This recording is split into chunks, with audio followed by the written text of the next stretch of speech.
Hi, and welcome to Channelship.com, your sports world on demand. I'm Rob D'Amico alongside Michele, Rahal. The NASCAR Sprint Cup Series heads to Darlington. The lady in black, finally. Oh, yeah, baby. Lady in black. He's got a black dress, and love them open-toed shoes you're wearing. All right, it is the lady in black. She's been resurfaced, though. She is wearing a new dress, and we've seen test speeds up to 200 miles an hour at this track. I think that is incredible to me. 200 miles an hour going into the first turn at Darlington it's got to be a very scary thing. I know the older cars were pushing 193 as an average speed. These cars, the new ones, are pushing 191. They don't have the braking power that the old cars had. And I think that what we're going to see is we're going to see a lot to do with tire, a lot to do with brakes, and a lot to do with management of both. Yeah, I would agree with you there, and I would also agree the key to winning this race is keeping that car clean. Even though you saw, what was it, Kurt Busch and Ricky Craven battling it out for the win in the closest race in NASCAR history. It was, and it was a great race, but it was all about tire. I think even then, about tire management and about being able to manage your brakes. But particularly now, I think, because the track is going to have a lot of grip to begin with, and so that's why we're seeing the big speeds we are. All right, talk about speeds. How about qualifying? To go or go home, guys? Patrick Carpentier, Bill Elliott, he'll get in with his past champion, Dave Blaney. There's a guy I think that needs to really pick it up. I'll say this, and I'll say it once again. I am totally opposed to the top 35 rule. I know what you're doing. It's about the sponsors, but I think it's antiquated now. It's over the hill. Let them run. Let these guys qualify. Get their way in on speed.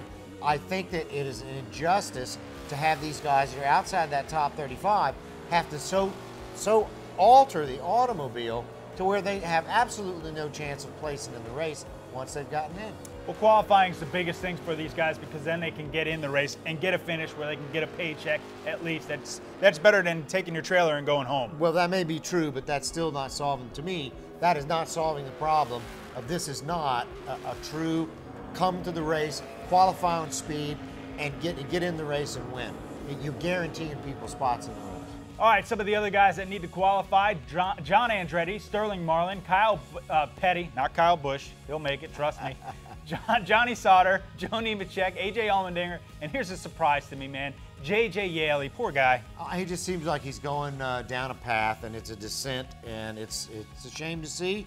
But it's racing. It's performance-based business. That's it. All right, speaking of performance, how about Tony Stewart? This is one of the tracks he hasn't won at. He's 0 for 15. His best finish at Darlington is 4th. Some of the other tracks is Talladega, Vegas, and California. But this one, 0 for 15, he's got to struggle here. Double down.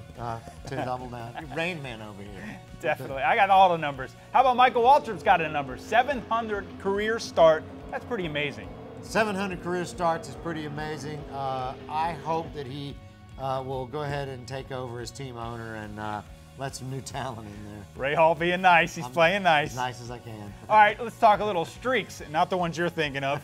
Keep those to yourself. There will be streaks, ladies and gentlemen, at 200 miles an hour at Darlington, and it's probably going to be in the driver's underwear. All right, Jeff Burton still been running at every lap in 2008, man. That is pretty cool. What can you say? The guy is so consistent, and I respect Jimmy Spencer, but Jimmy Spencer, you know, he says what he means and he means what he says. But I think he's wrong about Jeff Burton. He says that Burton just doesn't have that last little bit of killer instinct to get him to a championship. This guy, Burton, I think is very consistent, and I think that if it takes a championship is on the line, I think he'd knock his mother out of the way.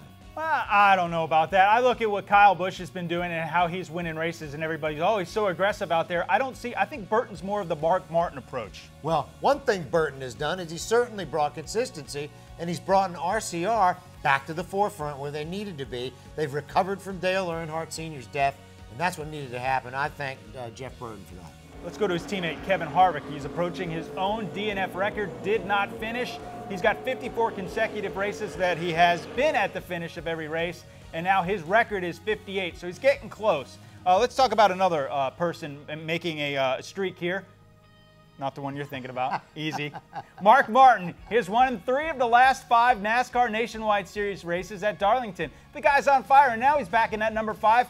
for JR Motorsports, where he's won in the past with that car. He's going to have to beat Kyle Busch. You think Kyle Busch won't knock him off the track? Oh, there's no doubt. Oh, I mean, come on. All right, you got an opinion, we want to hear all about it. All you got to do is log on to channelshift.com, hit the upload button, send us your videos, share it with the world. It's your Sports World on Demand. For Michele, Rahal, I'm Rob D'Amico. Thanks for watching.